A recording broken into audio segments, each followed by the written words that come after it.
and now a new guest who's not the person I thought they were when they walked up, but that's absolutely fine. It's crazy goodness. I'll do. Absolutely. Not fussy. Just give us your name and why are you here? Because you're not from Operation Mobilisation. I'm not. No, my name is Mark Thomas, and I'm here because this was my home. I was born here a good number of years ago. My parents started the work of Capernwray, Major and Mrs. Joan Thomas, and I was born here and hence returned here, involved with the work, and became director in about 1981 and retired just a few years ago. Got kicked out then. Retirement has its ups and downs, I guess. How is retirement? How have you found that? Have you found that you're itching to do more, or is it you're actually enjoying the slower time, or are you busier now? I'm busy, but in a different way. Because being here was full-time, all kinds of challenges, but a remarkable privilege to be involved in something that your own parents initiated under God, and He very kindly got them involved with it, and so I got kindly involved by God too into something which has been wonderful. So retirement seemed to come very quickly. I retired at 70, so that was a number of years ago now, but I find I'm still involved. I'm still involved, but I don't have the executive responsibilities or challenges that others have to deal with now that I don't. It sounds like a grandparent who gets to see the grandchildren. It's like, okay, let's have fun in a different way. Right. So just give us a little bit of the background. I've heard pieces of it. I spoke to a lady called Mackenzie from Canada who's doing something about the history in the archives. Yeah, she is. So I've got some bits and pieces, but just give us the story as you know it from your parents of why did they buy this? Yeah. What was the motivation behind that, and how did that even come about? How long have you got? As long as you want. Well, here we go. I'll try and give you in a nutshell. But my dad was invited as a 13-year-old to a Crusaders Bible class years ago, and he came to Christ. And having come to Christ, he then really changed his approach to life, and he began to preach when he was young. But then when he was about 19, he was a bit frustrated with his Christian life and said, nothing's happening. So it was as if he said to God, and I say it because I've said it many times before, it was as if God said to him, well, I've been waiting for that because for a long time you've been trying to live only a life that Christ can live. So it changed his whole approach, and he discovered that the reality of life was in Christ, and Christ was his life. So therefore, the only one who could live the Christian life was Christ. So it changed his approach to preaching and teaching, and so that was he was in university, was going to be a medical doctor in Africa, but he said, if I'm no use here, I'm no use in Africa. But then, having come to Christ in a real sense of the word of what he discovered was life in Christ, then he quit university, much to the chagrin of his parents, and he went travelling evangelist before the war. And then when the war came, became an officer in the Fusiliers from London, and it was towards the end of the war he had always had in his heart to start a place for young people, because he'd been involved with young people and so on before the war. So it must have been about 1946 45, having been given the responsibility of taking a place called Felbert near Dusseldorf in Germany, that he had to have German families out of their homes. So he put British officers there. And in the meantime, he must have discovered the sale of a place called Capernwray. Put that in the back burner for a minute, but then having met these two German families who had to put out of their homes, he found it difficult. He wrote to my mother and said, I'm having difficulty asking two German families to leave their homes when they've done so much to impact so many other families. But he discovered that the two families were Christians. And so he had sent a letter to the family, met the son in the street, gave him some chocolate on the letter, and the one family wrote to him and said, we are leaving our home with tears, but we're of the same family. We discover we're in Christ. Wow. And then the other family who we had to remove from the home was involved with a church there. So they had to come and preach. So that was about in the 1940s, 46. Wow. And then he wrote to my mother and said, I think I found the place. Place for Capernwray, it's on sale. So he said, I'd like to go up with a friend from Nottingham where she was living as a businessman. They came up to Lancaster in 1946 and Capernwray was on auction.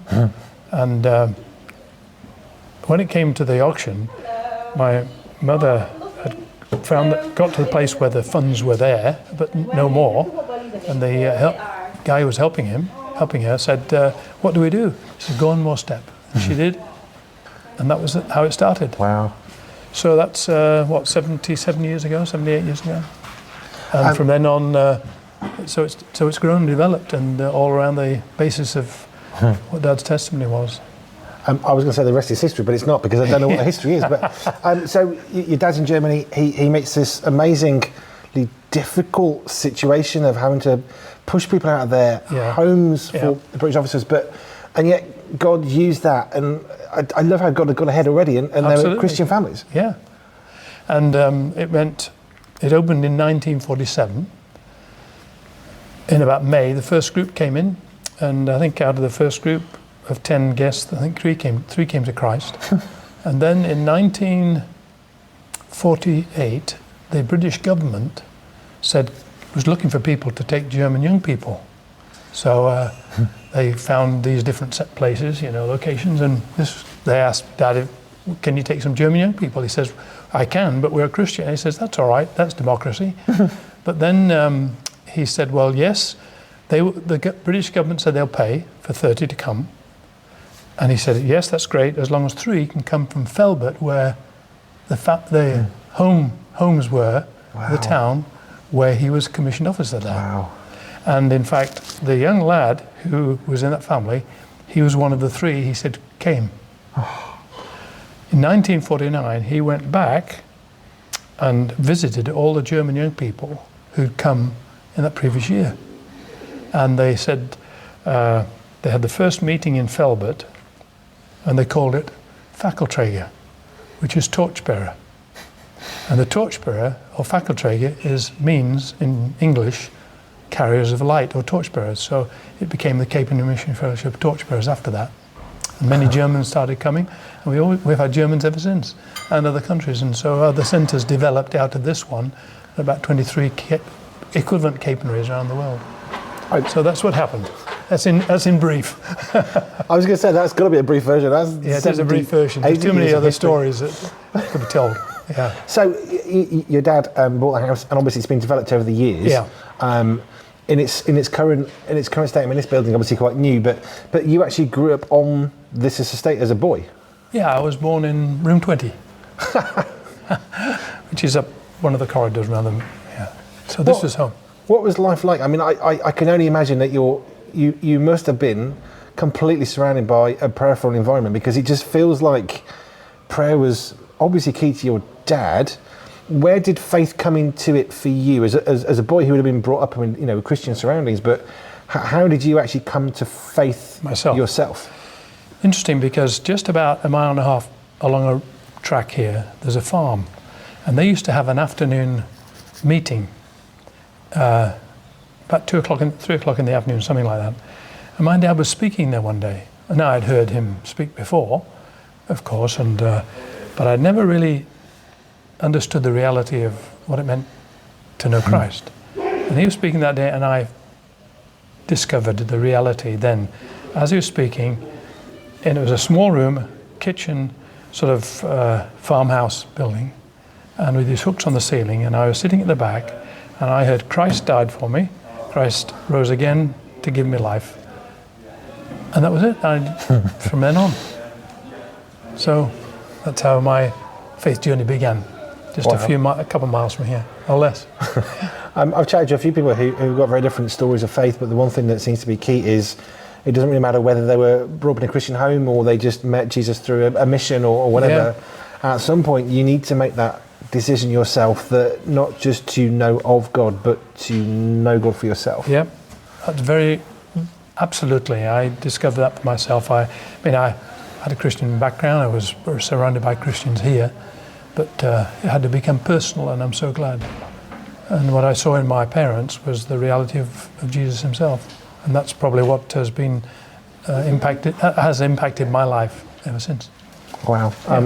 Thank you so much for your time. Not a problem. I love finding out stories. I love telling stories of people, and I was chatting to Tim Jupp, who was in the Bandolierists, set up a big church festival, and part of the story of that is land down in Sussex with a Christian family who had this vision for tents, and when he came and said, can we do stuff, their vision was for marquees and tents on their fields, and he said, how do I talk to them about this, because they're not going to want that, and actually it was what God had put on their heart. And now we have Big Church Festival, which is 20,000 plus 30,000 people, because they were obedient. And I love how God just brought people together, and he's done that here as well, hasn't he, which is just phenomenal. Yeah, he's done it exactly right. He's so good at doing things we wouldn't even think of, and then he gets us involved. like launching a radio station around the world when you've got no background in radio. That's wonderful. Praise God. Thank you so much for your time. It's been a privilege. Most I've welcome. got more people we can try and get through I'm sure. before 6, so thank you so much. Here at Pure 24/7 Radio, we have had the privilege of speaking to some amazing people with amazing stories. So I was already doing the work of an evangelist, and then I discovered that there was a term for it. And then I realized, I really wanted to learn more about the Bible and Christianity. So I went to theological college. Most people think that my life as a marine biologist was spent riding on the back of a dolphin into the sunset. That's my view. Yeah, I did that never. Been on the road 35 years, man and boy, doing magic and comedy to communicate the gospel. When I started off in '88, I was doing escapology. I kind of took that on from a friend of mine called Pete Gilbert, who was a real pioneer in creative communication. If you have missed any of these interviews or would like to hear them again, you can. Simply head over to our catch-up section at www.pure247radio.org. That's www.pure247radio.org.